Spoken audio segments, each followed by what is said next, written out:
dijepit. Nek wis dipasangi ban dijepit nganggo porok terus diwenehi sabun. Sabun ki aja sembarang sabun, Tru. Heeh.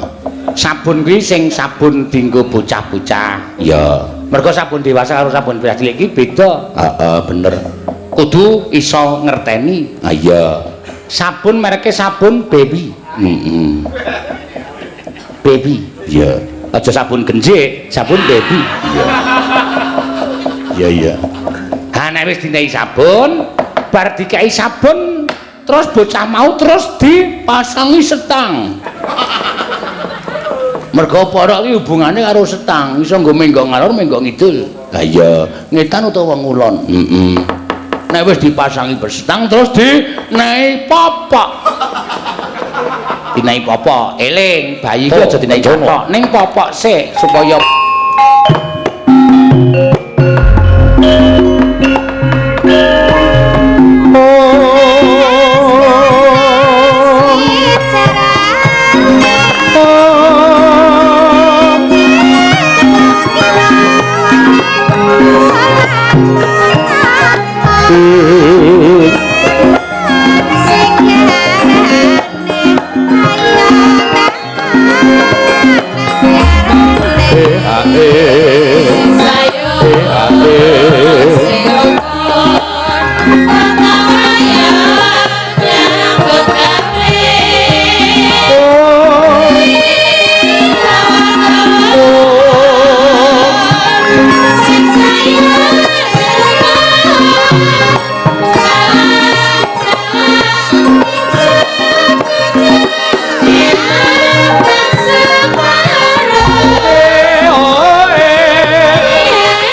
you.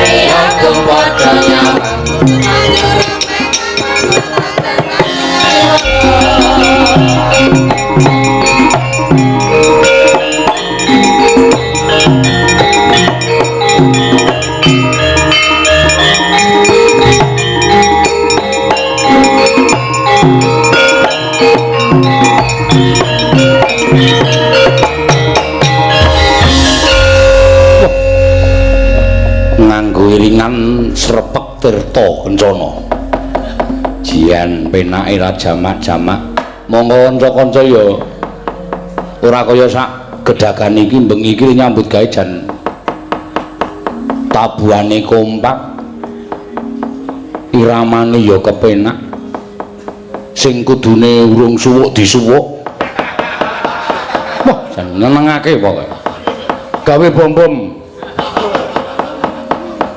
matur sembah nuwun nggih peda-pedahipun atur pasugatan dhateng para lenggah para sutresna budaya ing sami lenggah wonten ing Krompakan Sendang Mulya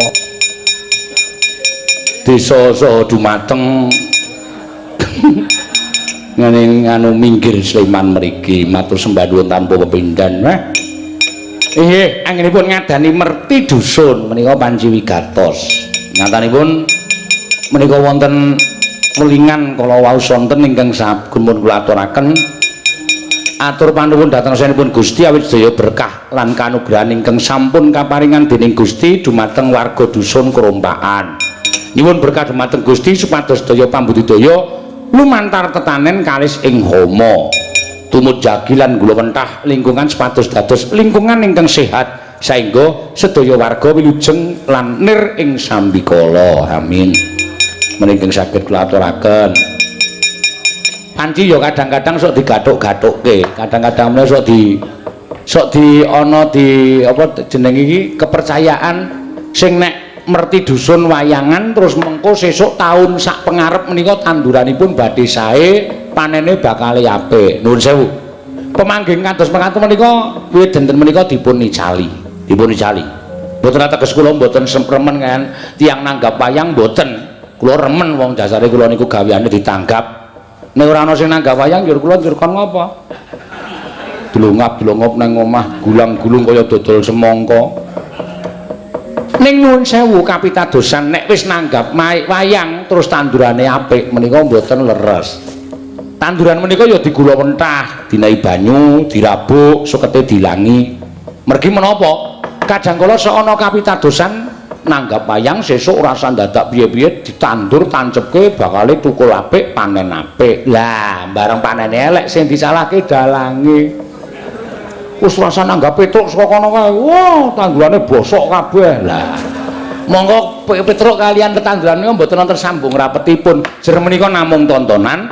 kinarya wungon sedalu natas nek wis melek semengi menika lajeng nguncupaken asta kunjuk ngersaning Gusti sesarengan donga duh Gusti mugi-mugi tetanduran kula wiwit dalu menika sak pengajeng menika mangke pinaringan langkung tinimbang warsa ingkang sampun kepengker serananipun menapa digula wentah lho diupakara dirabuk dipaculi kiwa tengene supaya lemah iki kepenak empuk saengga saged tukul ingkang sae menika seratipun kados mekaten menika aja dipek wis wayangan terus ora gelem upakara tetanduran waton wayangan iki sesuk tandurane bakal apik mboten saged mekaten ya kudu diupakara dume wis wayangan terus tikuse ora mara lho anggepe dalang iki ndas-ndasane tikus napa piye mboten ya kudu ditunggoni nek eneng ngoma ya disingkirke ha pindah to mergane wis ana kancane guyu pindah matur suwun kula memuji ngersanipun Gusti monggo sami sengkut gumregut menawi mangke sak pengarsa ngajeng sak warsa ngajeng menika ingkang dipun ngasilaken tetanenan wonten ing dusun Krompakan menika langkung sae menika mboten saking petruk mboten saking sinten-sinten namung saking panjenengan piyambak anggenipun budidaya supados saged panen ingkang langkung sae kelebet ugi kamiranipun Gusti lan barokah ing Hyang Mahanasa menika ingkang saged aturaken ngatur menika ning nong wah arep gampang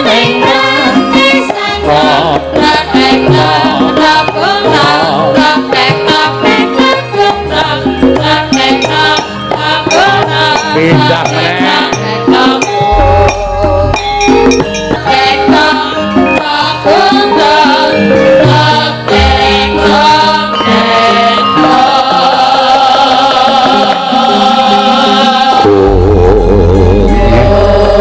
tembang-tembang cara mbiyen ki panjen penak-penak. Lesung jumengglung sru imbal-imbalan. Lesung jumengglung maneker mangungkung ngumandang ngebeki sajroning pradesan tok tok tek tok togung tok tok tek tok tek togung tok tok tek tok togung tok tok tek tok kathah ingkang sampun sami ical. Mula garu luku menika sakmenika semapanipun sampun boten wonten ing sawah ning dienggo eden-eden omah dienggo cekelan undak-undakan menika wong sing seneng goleki garu goleki luku dienggo cekelan undak-undakan nggo munggah ning tingkat 2 kasuripe dhewe-dhewe kuwi deres. Monggo 1 2 3 ya. Langsung jumangglung suri bal-imbalan langsung jumangglung manakar mangungkung ngumandang ngebeki sajroning pradesan tok tok tek tok togung tok tok tek tok tek togung tok tok tek tok togung tok tok tek tok tek togung. Ya, sinden 8 wae ora ana sing merem babar blas. Oh, ming ana sing laporan lumantar YouTube neti turu. Wah. Nah, piye nanti iki termasuk warga minggir kok malah marah-marahi sing ora apik.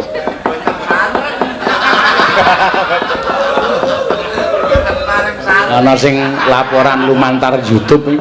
Nuwun sewu Pak menika kameranipun jahil Mbak Neti tersyuting tidur. Wah ya. Ora apa-apa. Coba kanca-kanca Wira Pradangga paguyuban kesenian warga laras klasik lesung jumengglung sru imbal-imbalan diketokke le semangat diketokke le ngrungkepi nyang budaya aja nganti padha para tamu iki ngrasani wah penabuhe padha ora semangat amun kudu semangat 4 5 monggo dipun aturaken lesung jumengglung sru imbal-imbalan gramane sing sesek mars 1 2 3 ya lesung jumengglung sik lagi mulai kok wis ora bareng to mbok tulung sing guyu kuwi keplaken nganggo tabuh demung kuwi ganggu suwe-suwe ganggu suwe-suwe ganggu kanu kestabilan kerja ora apik suwe-suwe 1 2 3 anggere liwat tengene do meneng wae rasa dingetke meneng wae engko nek kaya wong ilang kae dilang-dilong tengah-tengah hasil nyambut gawe iki separone tidak halal lho mula kene tak gaji 50 upamane kuwi nek lemu nyambut gawe setengah-setengah iki sing selawi halal sing selawi ora halal nyambut gawe iki sing tenanan lesung jumengglung 1 2 3 ya lesung jumengglung suri bali-balan lesung jumengglung iya manakar manungkung ngumandang hebeki sajroning pradesan tok tok tek tok togung tok tok tek tok tek togung tok tek tok togung tok tok tek tok tek togung. Nah kaya rombongan maling karep kula nyuwun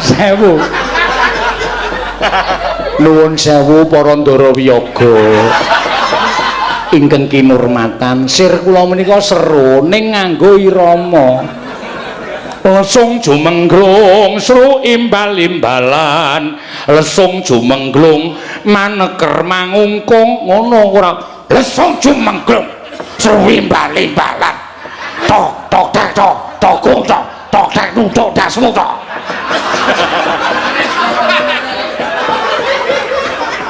aku iki nek rumah saku nek lah wis terserah aja ora iso dadi kandhane wong gugu karepe dhewe coba saiki coba genti genten nek tanganku munggah kuwi Piyai Putri nek tanganku medhun Piyai Kakung nek nganti iki kompak tenan ora ujar ora kaul akhir bulan tak tukokke seragam ben tekor mbok ben dong apa dong ngrasani apa sing wingi urung sing wingi urung apa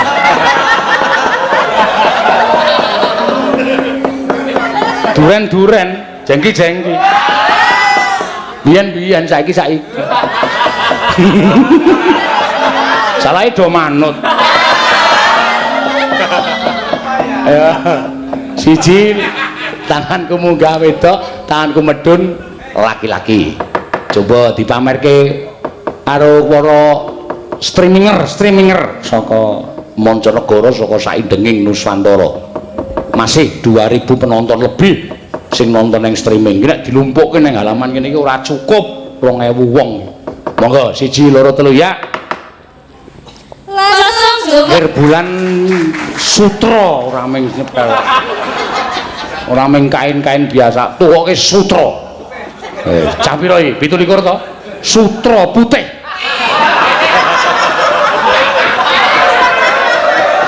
Mengko dibatik dhewe maksudnya ngono lho. Ana sing raine terus mlumpuk. Ayo lah, aku tak tukoke batik sutra rasa semelang. Ning khusus dienggo khusus dienggo resepsi. Dadi engko nek sing kakung ki wiyaga sing putri sinden ki mung ketok kaya apa jenenge iki? Kaya bareng resepsi ngono kuwi. Pemain sing putri sinden sing kakung wiyaga itu terus mangkat bareng ki ketokne wah iki Piai Warga Laras. Mburine dicap Warga Laras. Dadi ketok nek kamben klambile menehi ngono. Ora kok yasa dhewe. Wah, jangan nang kene. Ha. Neno. Monggo kula nyuwun swantenipun Mbak Neti ya ingkang medhil saking Minggir Sleman. Saking pundi Mbak? Minggir Sleman. Minggir Sleman. Hah? Pinarak. Oh iya, ayo. Piye Pinarak? Nggih. Bojomu nang mana ora? Kita ngomah. Oh iya, aku soalnya ana perlu arep pesen bataku. Aku ki nek nang omah nek ora mayang ki latihan karate. Sing tak karep tuku bataku sak truk. Yo mung tak karati nang omah. Mboko loro. Arep ngopo? Omah sak war.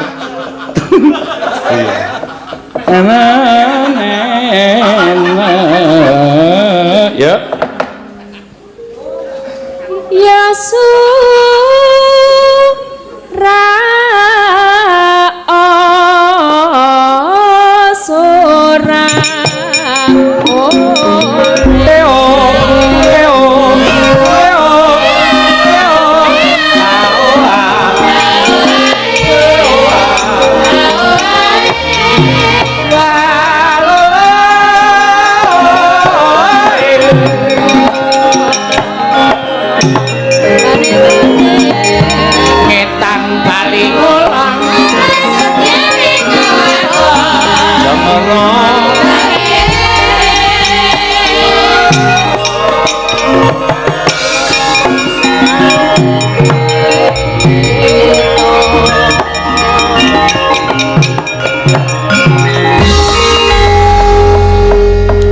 Tangane gupak sabun ngopo neng?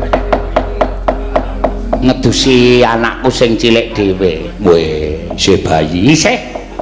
Ya syukur.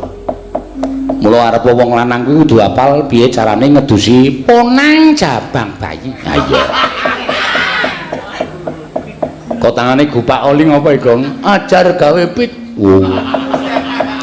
Ngrakit pit. Gawe ra iso ngrakit.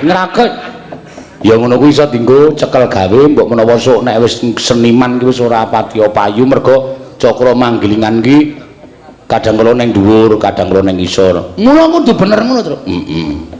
Nek nang dhuwur kowe aja kowean polah. Iya. Nek nang ngisor aja mbegegek meneng wae. Budidaya supaya iso kembali ke atas. Nah iya. Mula menungso diwenangake duwe akal, pikir lan budi. Supaya iso gagas piye carane iso ngulir budi ngasah kadewasan. Lah ya bener. Mula kowe nganti tok ajar, tok ngelatih ngerakit pit. Nah iya. Ayo wis apal carane nggula mentah anak ning wis. Ayo jeneng bocah ki ya didusi golek banyu anget. Banyune aja panas-panas banget, setengah anget, setengah panas. Nek wis nganu turke ning nggon ember Terus bocah kuwi dicemplungke nggo nember ning aja nganti dislileke wong isih bayi. Ayo. Disangga tangane, bar disangga terus pasangi para. Oh. Mergo pit ki pertamae paling inti kuwi nek para terus. Wah iya, heeh. Para kuwi nggo njepit ban. Ha iya. Nek wis pasangi para bane dijepit. Nek wis dipasangi ban dijepit nganggo para terus diwenehi sabun. Sabun ki aja sembarang sabun, Tru. Heeh. Sabun kuwi sing sabun dienggo bocah-bocah. Iya. Mergo sabun dewasa karo sabun bocah cilik iki beda. Heeh, bener. Kudu iso ngerteni. Ah iya. Sabun mereke sabun baby.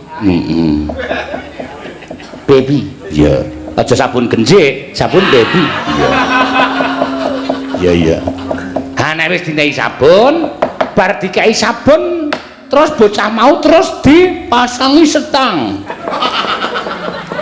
Mergo para iki hubungane karo setang, iso nggo menggo ngalor menggo ngidul. Lah iya, ngetan utawa ngulon. Nek wis dipasangi bersetang terus dinehi popok.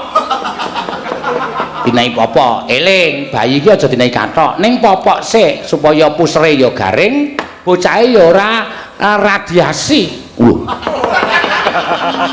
Radiasi kuwi lho sing kulite abang-abang kuwi lho. Ya wis pokoke ngono kuwi.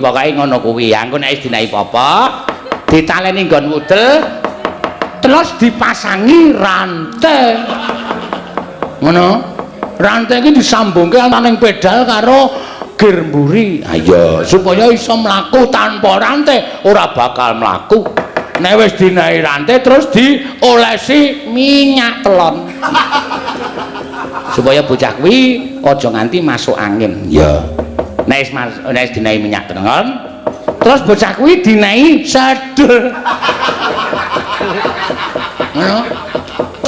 Bocah kuwi wiwit pit kuwi wiwit digendong.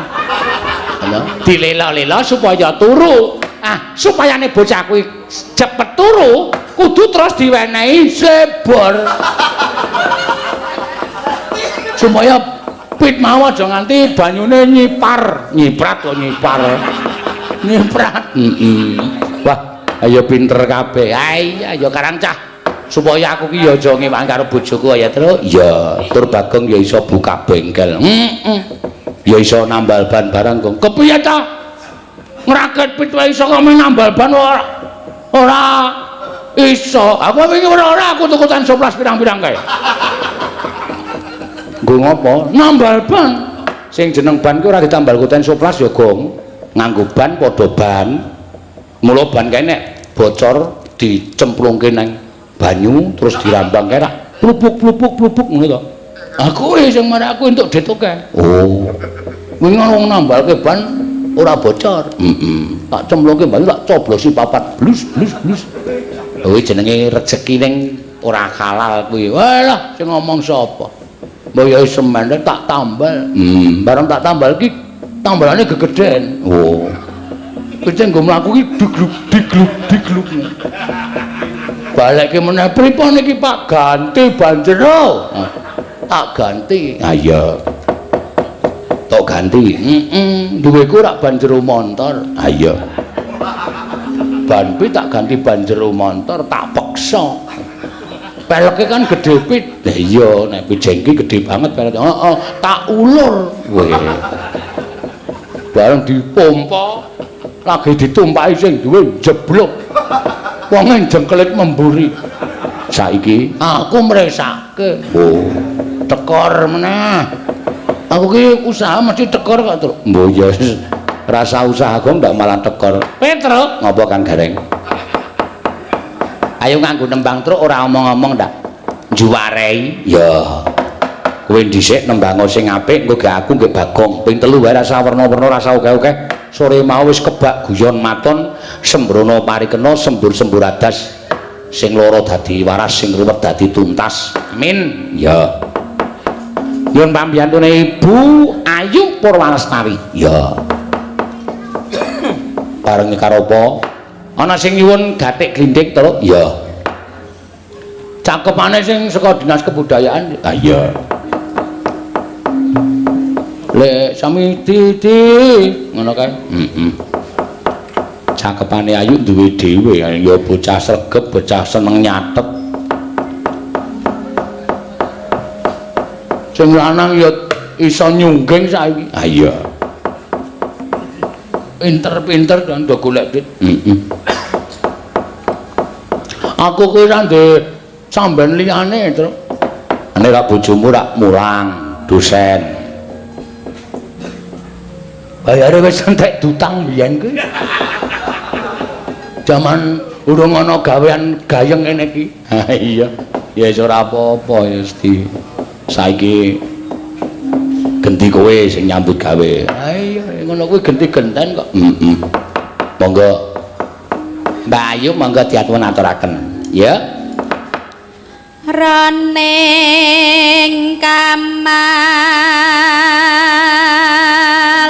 Kamal muni Kamal dadi kelingan Gunung Kidul ki Gunung Kidul wis banjir lho Tru wis po wis ki Kali Oya wis banjir oh daerah Gedang Sari banyu wis mlebu neng Kolah Nek omong digatekke kok mesti meleto lho banyu wis mlebu neng desa-desa iya ya muga-muga ora ana apa-apa ya Gong slamet duwe awak dhewe sing lenggah ning kono amin kuwi sing dijaluk kaya ngono Gunung Kidul ki daerah gunung kok banjir ora padha karo aneh tapi nyata ya udune sing banjir ki sing basa ledok-ledok saya jeru ngono ku sing lekukane jeru-jeru ya terus iya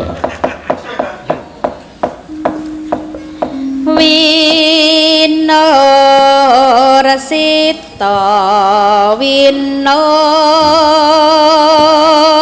Sita celeng heeh Sita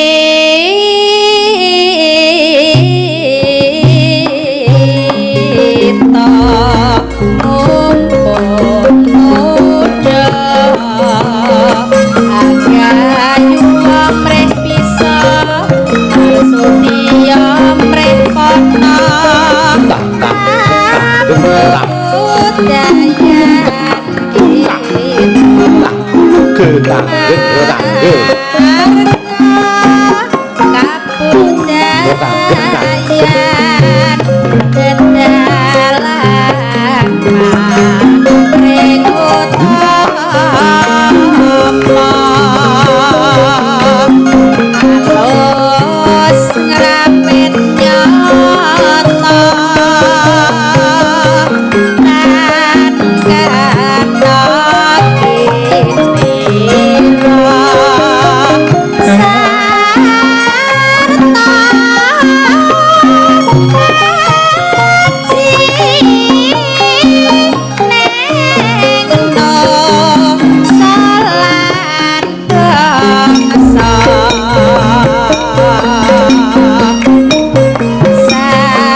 kok iya isih ana tutuke mbok ya coba kaya ngapa dirungokke reng iya yen marsuti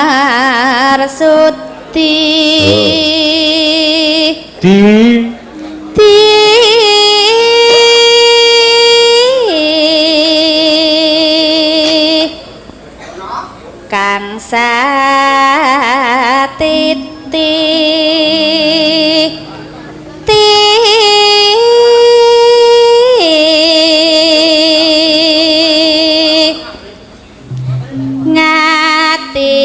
ngati-hati takon aku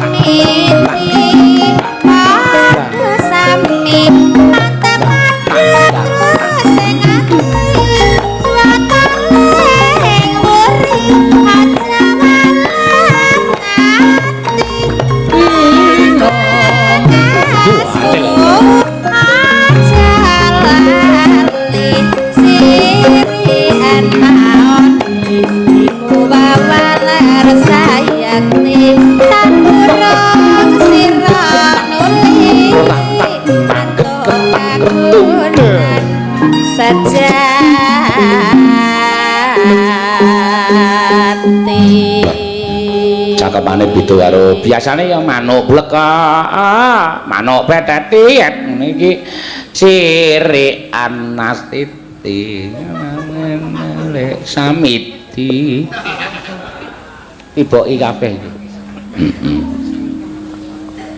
Yen wis klakon Kalau nek wis madang wong kok pangan bae. Yen wis klakon kon yo yen wis klakon kon ngandel ora nek kebablasan rak nyemelangi to.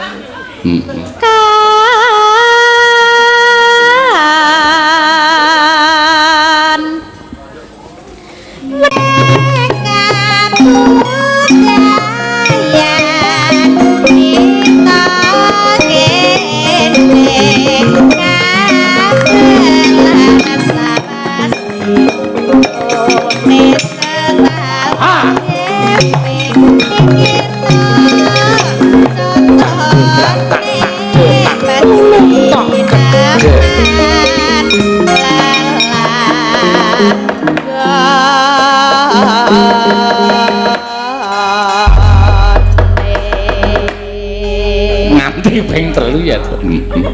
Ayo jeneng kaya ora pas karo gonge. Leng apa? Kowe mau sadurunge nembang gathik glinding rak nyeritake dulur-dulur awake dhewe sing Gunung Kidul sing ning Gedang Sari kebanjiran. Heeh, pancen bener tak kira nek berita hoak. Ning pancen kepara nyata, Truk. Wah, aku tok dadi kelingan karo tembang penghijauan. Wah, jan apik. Ih, kowe. Mengmuni penghijauane kok ngeget-gete ora. Ha iya, penghijauan. Mula jroning kedadian kaya ngono kuwi janjane aja kok terus ayo padha ngulir budi dipikir nek menebang pohon ya jangan sembarangan. Tak kira nek sembarangan ki mung buang sampah ya, Cuk. Oh. Kuwi jangan buang sampah sembarangan ning negara wit ki aja ngawur. Lho, mergo kuwi penyerapan air. Nek uwite ditegor entek-entekan ya kuwi banyu terus nganti kaya ngono kuwi mbludak ora karo-karuan, cacat. Mulai ditembangke. Ayo. Dibukani saka Bonang ya. Men kepenak kur ibu-ibu Waranggana ya men muni kabeh, men nyambut gawe kabeh. Dados.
badan yo reng ayo yen kong sia bebayane pagunungan rinosaan kongsi gundul kabeh ninong eling-eling bebayane ninong erosi kang akibate mahanani banjir sakiwa tengene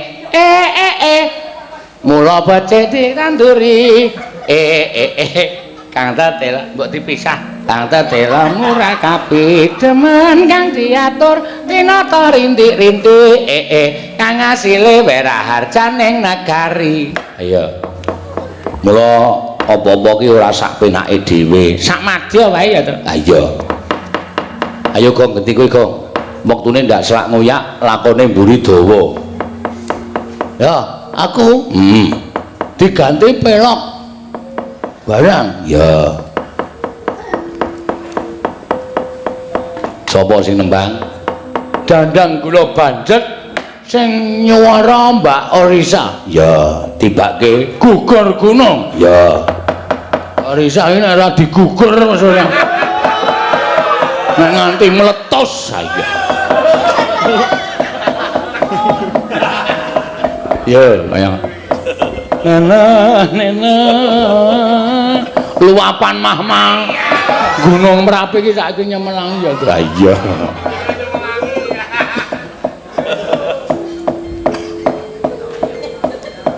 Yogya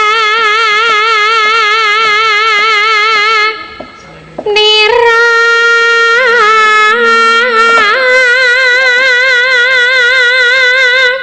carane mudun guys mining-mining aja kang para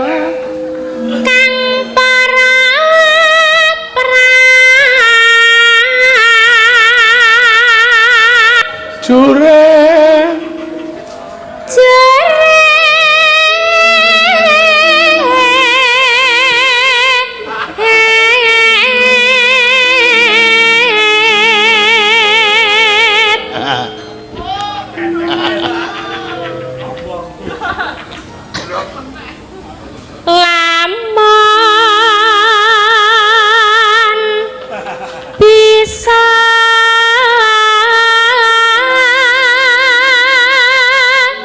watak iki ra iso mari aja nek watuk iki bakal mari watak wis ra iso mari ya Duk ayo samiyanu lado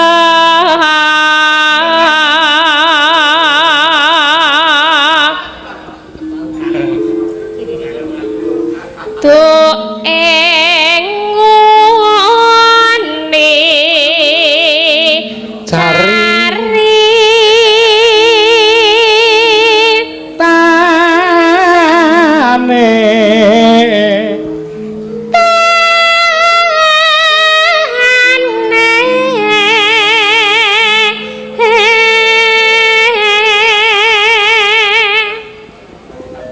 carane iki ngomah ndek kulkase ya golek kulkas coba aja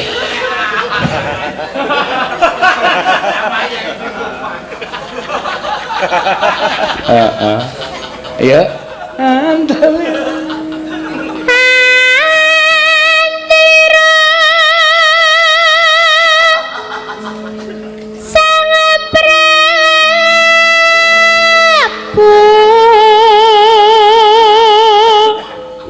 sastra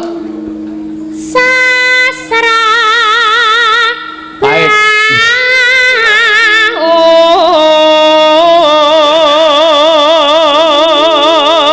mbahne Patmi bapakne sastra pahit dukun lho terus men ra apa-apa ing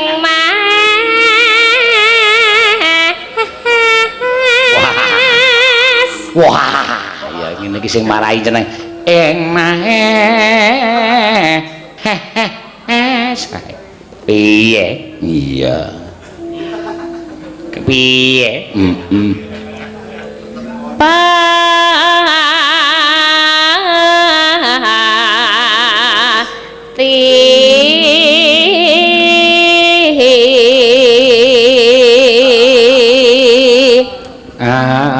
patih sengkuni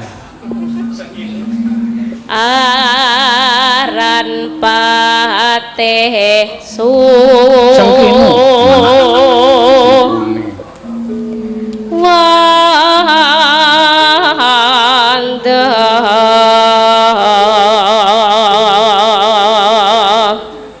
lala lala puhan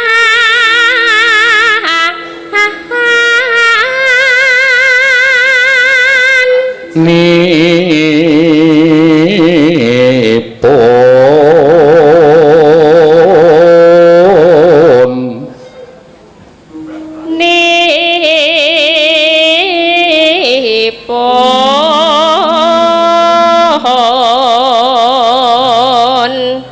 kang kinalung kang kinalong tripra ara kuna kara kuna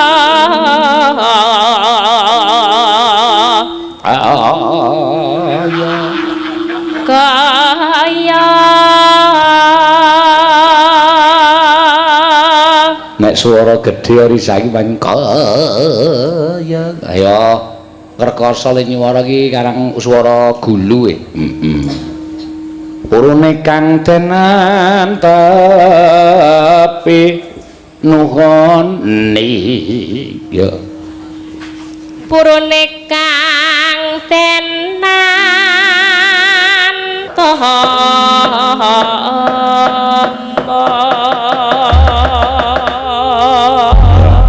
apa ora penak ditibake sarung jagung kok rak apa tetep kubur gunung ya iya ora digugur wis saiki nyemelange suwe-suwe iya ya coba berarti kur ya kur yo diruli ding dong dadung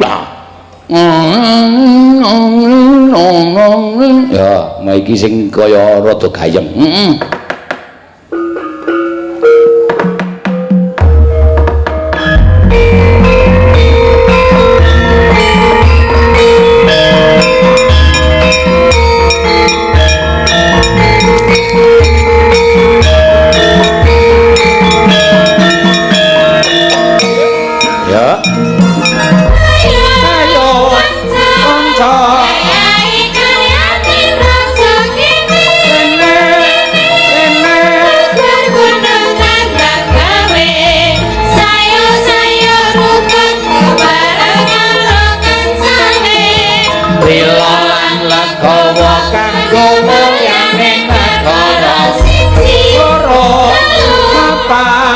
maju papat-papat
apik iki maune ya kejaba saka kuwi gugur gunung kuwi iso ditindakake nek wis sabare nglakoni merti desa bersih desa heeh apa niku dadi kewajiban baku ayo bersih desa mulai atau super sakit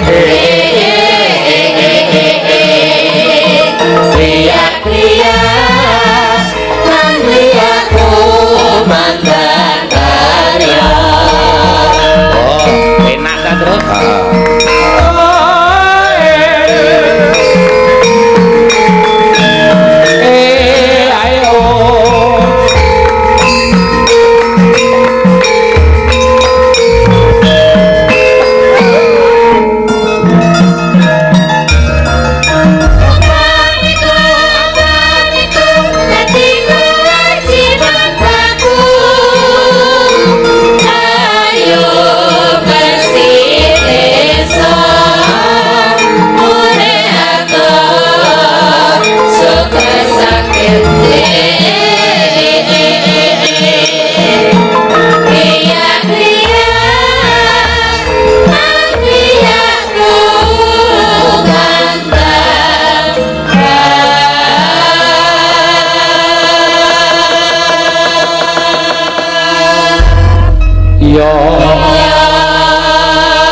terus yo ndak kentekan wektu wis jam 3 kurang lakone mburi isih dawa iya ayo diteruske sowan pepunden Pandhawa kok sajayana rapat pleno wigati iya kowe ngerti ora apa isine rapat sajae kok kaya arep anu napake kamulyaning Ndara Gatotkaca yo disowani yo lagi ya nganggo gending apa sakarmu sing waton kepenak ya sing waton iso dirasake ya kabeh gending iso dirasake to iya coba nek sing ning gedhombyang ora karo-karuan ya janeng yaning nalaka kadiran